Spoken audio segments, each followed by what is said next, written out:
Dear student, আজকে আমরা যে বিষয়টা পড়ব সেটা হচ্ছে ট্রান্সপোর্ট ইন প্ল্যান্টস, বাংলায় হচ্ছে উদ্ভিদের পরিবহন। দেখো ফার্স্টে কি বলছে, to function normally the vascular plants need two kinds of internal transport. Number 1, water and minerals from the soil must be absorbed by the roots and transported up to the leaves and other part of the plant. This is called the transport of water and minerals.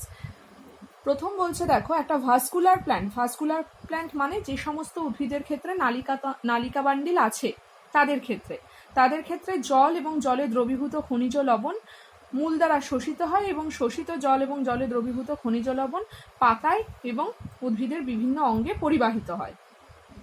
এই পরিবহন পদ্ধতিটাকে আমরা বলবো transport. Photosynthesis produced in the leaves by photosynthesis must be carried to all the living cells throughout the plants to be used or stored. This is called the translocation of food. কি বললো? Photosynthesis পদ্ধতিতে অর্থাৎ সালোক সংশ্লেষ পদ্ধতিতে যে খাদ্য তৈরি করা হয় সেই খাদ্যগুলো কারা তৈরি করে? গাছ তৈরি করে। গাছের বিভিন্ন অঙ্গে যে পরিবাহিত হয় সেই পরিবহনের পদ্ধতিটার নাম হচ্ছে ট্রান্সলোকেশন অফ ফুড। তাহলে একটা গেল transport of water and minerals, আর একটা গেল ট্রান্সলোকেশন অফ ফুড, দুটো জিনিস। আমি প্রথম যে পড়াটা শুরু করলাম সেটা ইংলিশ ভার্সন বই থেকে শুরু করলাম, তার কারণ বেঙ্গলি ভার্সন বইয়ে এই অংশগুলো নেই। এরপর আমি বেঙ্গলি ভার্সনে ঢুকবো। আচ্ছা, substances transported in the vascular plants, কি কি ট্রান্সপোর্ট হয়? ওয়াটার, সলিউট, গ্যাসেস, বিভিন্ন জিনিস এখানে দেওয়া আছে। কাদের মাধ্যমে আপটেক হয়, ট্রান্সপোর্ট হয়, এলিমিনেশন হয়? এখানে একটা চার্ট, ওরা movement of substances through the plants, ওরা এখানে একটা চার্ট করেছে। ওয়াটার কার মাধ্যমে অ্যাবজর্বড হয়, সলিউটগুলো কার মাধ্যমে যায়, এই চার্টটা জাস্ট একবার গো থ্রু করবে, পড়ে নেবে। আচ্ছা, নেক্সট দেখো ডিরেকশন অফ ট্রান্সপোর্টের ডিরেকশন কি কি বলছে দেখো। In vascular plants various ions and molecules are in the constant orderly movement in different direction.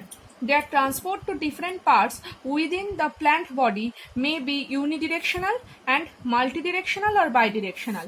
Unidirectional একমুখী হতে পারে পরিবহন, অথবা পরিবহন হতে পারে মাল্টিডিরেকশনাল অর্থাৎ বহুমুখী, অর বাইডিরেকশনাল অথবা দ্বিমুখী।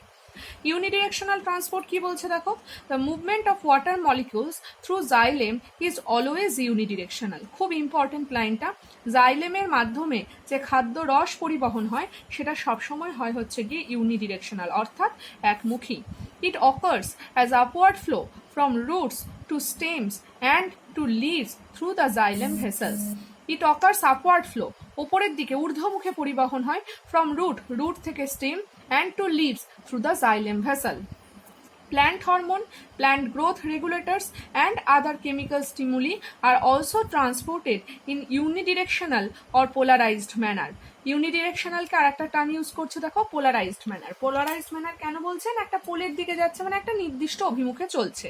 দে are exported from the region of their production to the region of utilization. যেখানে উৎপন্ন হচ্ছে সেখান থেকে যেখানে ইউটিলিটি হবে, যেখানে ব্যবহার্য হবে, সেই অভিমুখে ওরা পরিবাহিত হচ্ছে। নেক্সট বলছে দেখো multidirectional transport. Organic nutrients and mineral nutrients show multidirectional transport. Organic compounds synthesized in the green leaves by the photosynthesis are transported in downward direction from leaves to all other parts of the plant through the phloem. ফ্লোয়েমের মাধ্যমে কি হয়? পাতায় উৎপন্ন খাদ্য, সালোক সংশ্লেষ পদ্ধতিতে পাতায় যে খাবার উৎপন্ন হয় সেই খাবার কিন্তু ফ্লোয়েমের মাধ্যমে নিম্নমুখে, মেনলি বলে নিম্নমুখে, কিন্তু অ্যাকচুয়ালি ফ্লোয়েমের মাধ্যমে উভয় মুখেই পরিবহনটা দেখা যায়। These are stored in storage organ. When need, these nutrients from the storage organ are exported to the growing parts. This transport of nutrients is bidirectional, মানে হচ্ছে উভয়মুখী, অর্থাৎ ঊর্ধ্বমুখেও যায় এবং নিম্নমুখেও যায়। Transport of mineral nutrients is multidirectional. They move from root to stem, leaf and to all growing regions.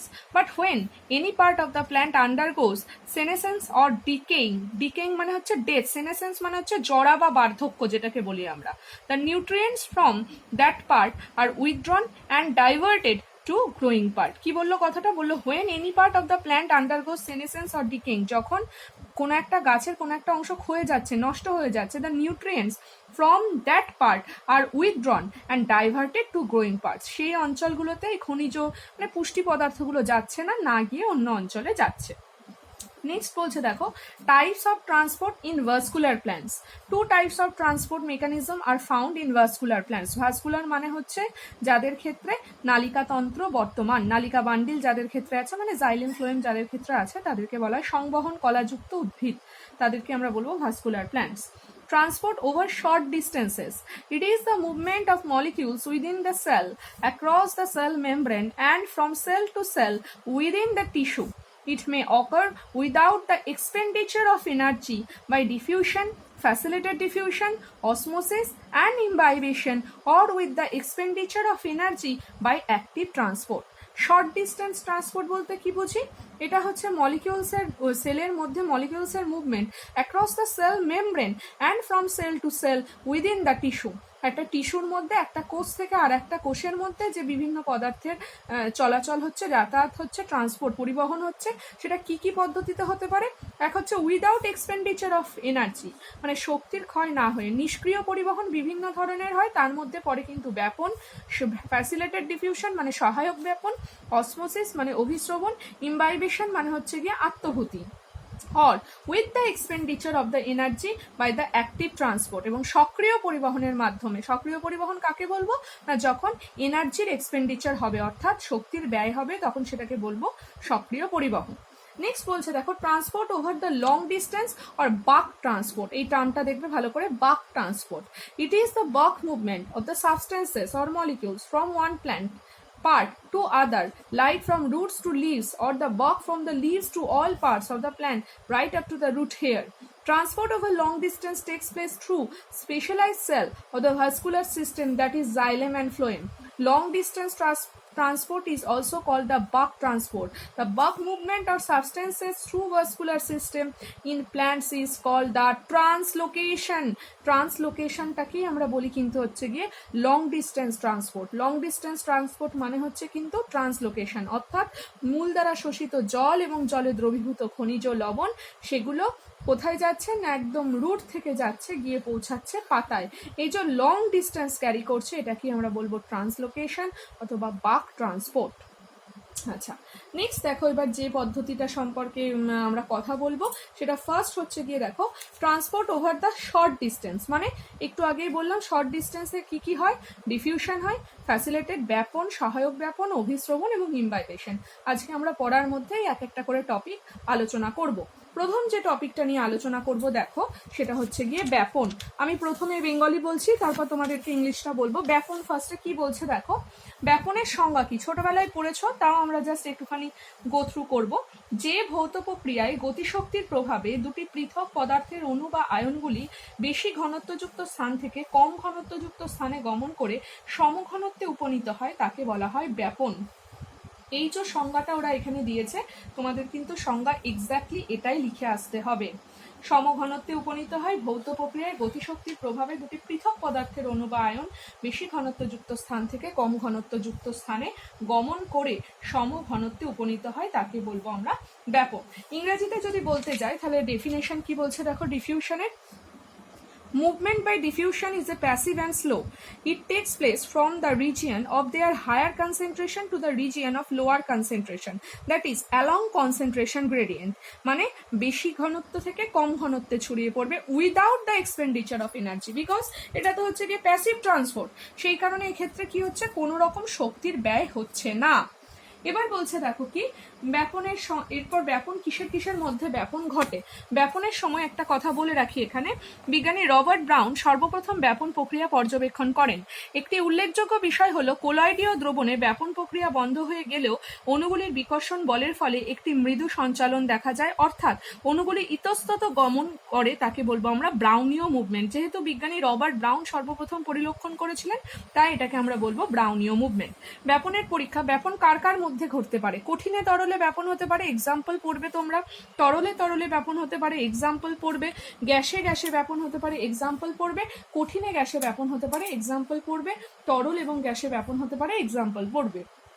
যদি ব্যাপনের শুধু সংজ্ঞা লিখতে দেয় সেখানে কিন্তু অতি অবশ্যই একটা কি দুটো উদাহরণ কিন্তু দেওয়া বাধ্যতামূলক। দেখো নেক্সট কি বলছে, ইংরাজি ভার্সনের বইয়ে এখানে দিয়ে দিয়েছে ক্যারেক্টারিস্টিক্স অফ দ্য ডিফিউশন। ডিফিউশনের কিছু ক্যারেক্টারিস্টিক্স। ডিফিউশনের ক্যারেক্টারিস্টিক্স বলতে ফার্স্ট যেমন হচ্ছে এটা হচ্ছে কি একটা উইদাউট এনার্জি এক্সপেন্ডিচার, এক্ষেত্রে কোনো শক্তি ক্ষয় হয় না। 2 নম্বর হচ্ছে ও বেশি ঘনত্ব থেকে কম ঘনত্বে ছড়িয়ে পড়ে। নেক্সট বলছে it is dependent on the living system, the process remain continue until molecules are evenly distributed in diffusing medium. যতক্ষণ না সমঘনত্বে পরিণত হচ্ছে ততক্ষণ কিন্তু ওদের মধ্যে ব্যাপন প্রক্রিয়া চলতে থাকে। নেক্সট বলছে দেখো diffusion occurs in liquid and gas due to random movement of molecule produced by their kinetic energy. Kinetic energy কারণে diffusion occurs in the liquid, গতিশক্তির কারণে produced by their kinetic energy. This is also called the entropy driven movement. Entropy driven movement. তাহলে কি বললো না diffusion কিসের জন্য হয়, ব্যাপন কিসের জন্য হয় না যখন দুটো বিষম ঘনত্বের দুটো পদার্থ, একটা ধরে নেওয়া যাক লিকুইড, একটা হচ্ছে গিয়ে গ্যাস। যেমন লিকুইড আর গ্যাসের এক্সাম্পল হতে পারে একটা কোল্ড ড্রিঙ্কসের বোতল যখন আমরা ওপেনার দিয়ে ওপেন করি তখন দেখতে পাই যে সেখান থেকে গ্যাসটা বেরিয়ে আসছে, তার মানে ওই গ্যাসটা উচ্চ চাপে ওই তরলের মধ্যে দ্রবীভূত অবস্থায় ছিল। তো সেক্ষেত্রে লিকুইড আর গ্যাসের ডিফিউশন হচ্ছে। এই যে লিকুইড আর গ্যাসের ডিফিউশন, কোল্ড ড্রিঙ্কসের বোতল যদি তোমরা ঝাঁকাও তাহলে দেখা যাবে যে ওই বুদবুদ আকারে গ্যাসের কণাগুলো মনে হয় এদিক ওদিক যাতায়াত করছে। ওই যে মুভমেন্টটা সেটা কিসের জন্য হয়, তাদের ওই পার্টিকুলার ওই যে মলিকিউলসগুলোর কাইনেটিক এনার্জির জন্য। This is also called the entropy driven movement.